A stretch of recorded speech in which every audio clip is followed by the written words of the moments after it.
নমস্কার, আমার নাম প্রজ্ঞা দাস। আমি ক্লাস 4-এ পড়ি। আর আজকে আমি সুকুমার রায়ের লেখা কবিতা শোনাবো, পেঁচা আর পেঁচানি।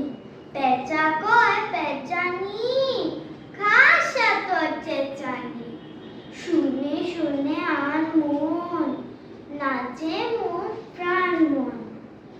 মাজা গলা চাচা আহ্লাদে ভরপুর, গলা ছেঁড়া ধমকে, গাছপালা চমকে, সুরে সুরে কত